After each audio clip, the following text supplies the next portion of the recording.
হবে বেঁচে থেকে অযথা বিদ্যা শিখে যদি না গড়তে পারি শোষণবিহীন সমাজটাকে কি হবে বেঁচে থেকে কি হবে ছাত্র সেজে চুমু খেয়ে সনদ খানা যদি হয় বিদ্যালয়টা পরিমণিদের আড্ডাখানা কি হবে ছাত্র সেজে চুমু খেয়ে সনদ খানা যদি হয় বিদ্যালয়টা পরিমণিদের আড্ডাখানা এর চেয়ে মরাই ভালো দেশ ছেড়ে যাওয়াই ভালো এর চেয়ে মরাই ভালো দেশ ছেড়ে যাওয়াই ভালো কি হবে ধোঁকা দিয়ে বিবেকটাকে কি হবে ধোঁকা দিয়ে বিবেকটাকে কি হবে বেঁচে থেকে অযথা বিদ্যা শিখে যদি না গড়তে পারি শোষণবিহীন সমাজটাকে কি হবে বেঁচে থেকে কি হবে যুবক নামের বোঝা হয়ে এই ধরাতে যেখানে মা বোনেরা ধর্ষিতা হয় দিনে রাতে যৌবনের সার্থকতা ঘুষিবে সকল ব্যথা যৌবনের সার্থকতা ঘুষিবে সকল ব্যথা পার যদি বলি দিতে মানুষরূপী পশুটাকে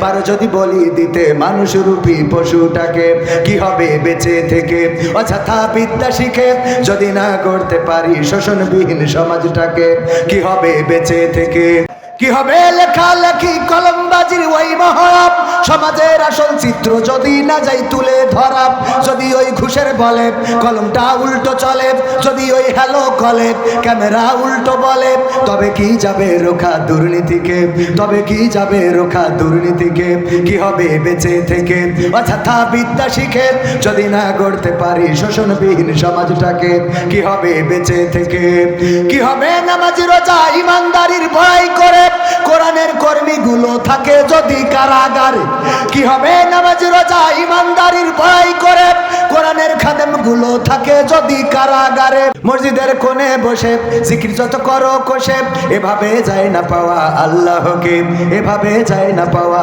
আল্লাহকে কি হবে বেঁচে থেকে অযথা বিদ্যা শিখে যদি না গড়তে পারি শোষণবিহীন সমাজটাকে কি হবে বেঁচে থেকে কি হবে আলেম হয়ে ইমাম সেজে মসজিদেতে পারো যদি সত্য কথা উচ্চ স্বরে না বলিতে কি হবে আলেম হয়ে ইমাম সেজে সমাজেতে পারো যদি সত্য কথা উচ্চ স্বরে না বলিতে সাক্রিফাই করো যদি ছেড়ে দাও ইমামতি সাক্রিফাই করো যদি ছেড়ে দাও এই না গদি কি হবে ধোঁকা দিয়ে আল্লাহকে কি হবে ধোঁকা দিয়ে আল্লাহকে কি হবে বেঁচে থেকে অযথা বিদ্যা শিখে যদি না গড়তে পারি শোষণবিহীন সমাজটাকে কি হবে বেঁচে থেকে কি হবে নেতা হয়ে জনবলে ঘাড় ফুলিয়ে দড়া টানা গরম দেখে যদি থাকো ঘরে শুয়ে এমন নেতা আছে না নাই কি বললো খেলা হবে পালাবো না পালাবো না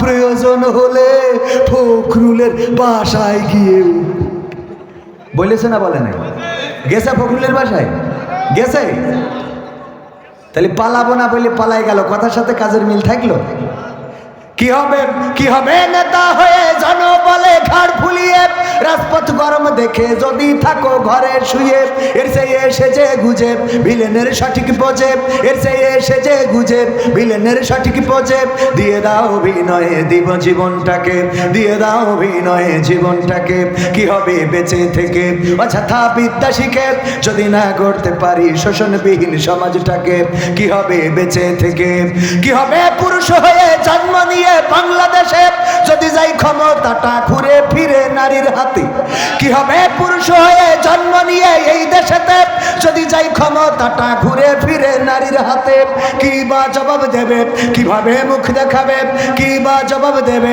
কিভাবে মুখ দেখাবে আমাদের আগামী সেই প্রজন্মকে তোমাদের আগামী সেই প্রজন্মকে কি হবে বেঁচে থেকে অযথা বিদ্যা শিখে যদি না গড়তে পারি শোষণবিহীন সমাজটাকে কি হবে বেঁচে থেকে কি হবে আকাশ ছোঁয়া বিলাসবহুল বাড়ি গাড়ি না খেয়ে কত মানুষ পরপারে দিচ্ছে পারি কি হবে আকাশ ছোঁয়া বিলাসবহুল বাড়ি গাড়ি না খেয়ে কত মানুষ পরপারে দিচ্ছে পারি আজরাইল আসবে যবে মাটিতেই পড়ে রবে আজরাইল আসবে যবে মাটিতেই পড়ে রবে কোনো কাজে লাগবে না ওই প্রাসাদটাকে কোনো কাজে লাগবে না ওই প্রাসাদটাকে কি হবে বেঁচে থেকে অযথা বিদ্যা শিখে যদি না গড়তে পারি শোষণবিহীন সমাজটাকে কি হবে বেঁচে থেকে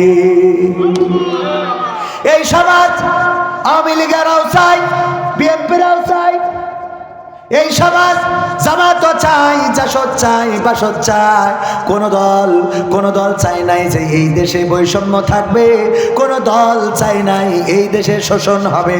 পাকিস্তানিরা শোষণ করত, তারা আমাদের উপরে জুলুম করত, আমাদেরকে মারতো ধরতো বলেই 1971 আমরা স্বাধীনতা যুদ্ধ করলাম। আর স্বাধীনতা যুদ্ধ করে একটা শোষণ মুক্ত সমাজ করতে চাইলাম। 1971 থেকে 75 যে ক্ষমতায় আসলো সে শোষণ মুক্ত করলো না। তারপরে এরশাদ আসলো, জিয়াউর রহমান আসলো, না শোষণ মুক্ত হলো না। এরপরে এরশাদ আসলো, না শোষণ মুক্ত হলো না। খালেদা জিয়া আসলো, না শোষণ মুক্ত হলো না। আবার শেখ হাসিনা আসলো, তাও হলো না। তারপরে আবার খালেদা জিয়া জামাত ইসলাম সহ আসলো, তাও হলো না। এরপরে আবার শেখ হাসিনা আসলো, 16টা বছর, 15.5-16 বছর ক্ষমতা ধরে থাকলো, তাও শোষণ মুক্ত হলো না। এখনো কি শোষণ মুক্ত হয়েছে নাকি? শোষণ মুক্ত ততদিন হবে না।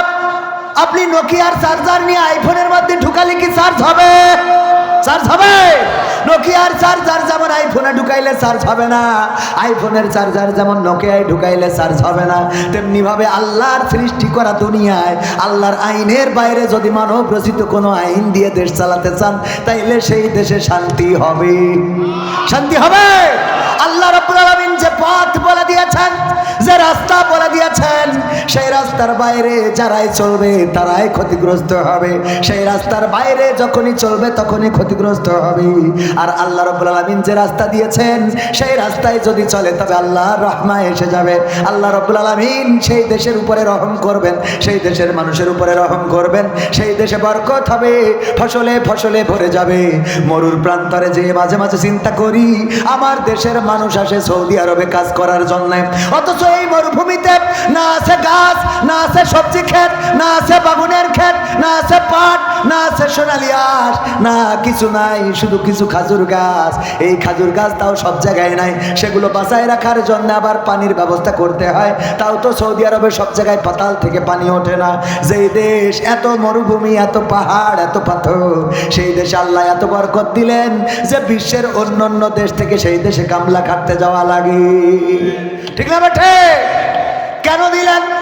আল্লাহ রাব্বুল আলামিন আইন কানুন মেনে চলার কারণে বিশ্বকাপের আয়োজন করলো কাতার। দেখেছেন না দেখেন নাই?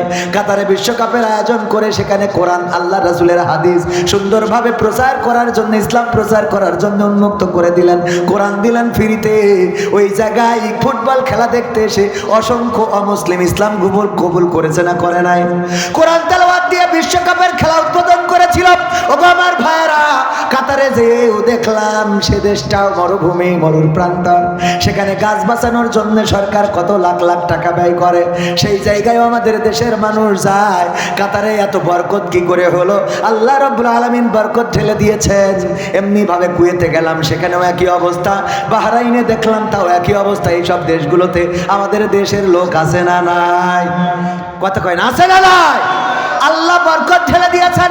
আল্লাহ বরকত তখনই দেবেন, দেখবেন একজন মসজিদের ইমাম 5,000 টাকা 10,000 টাকা বেতন পায়, সেই বেতনে তার সংসার চলে যায়। অথচ ঘুষ খেয়ে, সুদ খেয়ে কত লাখ লাখ টাকা ইনকাম করে, সেই টাকায় বরকত হয় না। আজকে মাগরিবের নামাজ পড়ার পরে আমাদের একজন ভাই আমাকে নামাজ শেষে বলল, ভাই আগে আমি মাছ চুরি করতাম, বিল থেকে মাছ চুরি করে বিক্রি করতাম। এইগুলো বিভিন্নভাবে টাকা জমা করার পরে আমি দেখলাম আমার গোয়ালের গরু মারা গেল। আমি এক সিজনে মাছ যা বিক্রি করলাম 1 লাখ টাকাও হয় নাই, 2 লাখ টাকার গরু গোয়াল থেকে মারা গেল। আজকে মাগরিবের কথা, ওয়াল্লাহি আল্লাহর কসম করে বলছি, তিনি যদি এই ওয়াজ শোনেন তাইলে বুঝবে যে তার ওয়াজটা আমি করেছি। আজকে মাগরিবের নামাজের পরে আমাকে বলতেছে, আগে যখন মাছ চুরি করতাম তখন বরকত ছিল না, কোনো না কোনো ক্ষতির মধ্যে পড়ে যেতাম। আমি যখন ইসলামী আন্দোলনের পথে আসলাম, যখন কোরআনের পথে আসলাম, নামাজি হইলাম, রোজাদার হইলাম, এখন আল্লাহর পথে চলি। আল্লাহ এতটাই বরকত দিয়েছেন, 2টা ছেলে মালয়েশিয়ায় পাঠাইছি, ওরা টাকা পাঠায় আর আমি এখন জমি কিনি। আল্লাহ বরকত দিয়েছেন। আজকের কথা যদি বলেন যে কে তার দেখবো, আমি তারও দেখা দিতে পারবো আমার গ্রামে, আপনি যাবেন। আজকে মাগরিবের নামাজের কথা। এভাবে অসংখ্য ঘটনা আছে। বরকত দেন কে? আল্লাহ বরকত ঢেলা দেন। ফাযকুরুনি আযকুরুকুম ওয়াশকুরুলি ওয়ালা তাকফুরুন। আল্লাহ বললেন তোমরা আমাকে স্মরণ করো, আমিও তোমাদের স্মরণ করব। তোমরা আমার জিকির করো, আমি তোমাদের স্মরণ করব। আর আমার নিয়ামত পাওয়ার পরে অকৃতজ্ঞ হইও না। আল্লাহর নিয়ামত পাওয়ার পরে যারা শুকরিয়া আদায় করে আল্লাহ রাব্বুল আলামিন নিয়ামত বাড়িয়ে দেন। আলোচনা যেটা করছিলাম, আল্লাহর জমিন যিনি সৃষ্টি করেছেন তিনি কিছু নিয়ম কানুনও বলে দিয়েছেন। সেই নিয়মের বাইরে চললে শান্তি আসবে না। সেই নিয়মে যদি চলতে হয়, এই আল্লাহর জমিন, আল্লাহর দিন, আল্লাহর কোরআন কায়েম করার দরকার আছে না নাই? আল্লাহর কোরআন যদি কায়েম হয়ে যায়, চোর চুরি করলে হাত কেটে দেওয়া। আমি কবির বিন সামাদেশে যদি কাটা হাত দিয়ে ওয়াজ করতাম, ভাইয়েরা চুরি করা যাবে না। আপনারা বলতেন হুজুর আপনার হাতের এই অবস্থা কেন? আমি বলতাম আকমাড়াই করতে যেয়ে হাতটা চলে গিয়েছিল মেশিনের মধ্যে, আর ডাক্তার কেটে দিয়েছিল 17.5 বেড থেকে। আপনারা বলবেন হুজুর যাই বলেন তাই বলেন, আপনি কিন্তু এককালে চোর ছিলেন, এত লুকানোর কোনো দরকার নাই। ঠিক না বেঠে? এক হাত কাটলে সব ভালো হয়ে যাবে। ওগো আমার ভাইয়েরা, যদি কেউ চিন্তাই করে তাইলে এক পাশের হাত অপর পাশের পা কেটে দাও। আল্লাহর কোরআনের এই আইন যদি কায়েম হয়ে যায়, ওয়াজ করে বলা লাগবে না। সংসদ থেকে এই আইন যখন কায়েম হয়ে যাবে, ছিনতাইকারীদের যখন হাত পা কাটা হবে, তখন এই বাংলাদেশে আর গরু পাহারা দেওয়ার জন্য গোয়াল ঘরে, ওই গোয়াল ঘরে তালা লাগানো লাগবে না, লাইট জ্বালানো লাগবে না, সিসি ক্যামেরা লাগানো লাগবে না। রাস্তায় রাস্তায় বাঁশ ফেলে দিয়ে পাহারা দেওয়ার দরকার কি হবে? না, দরকার হবে না। এই জন্য আল্লাহর জমিনে আল্লাহর দিন কায়েমের দরকার আছে না নাই?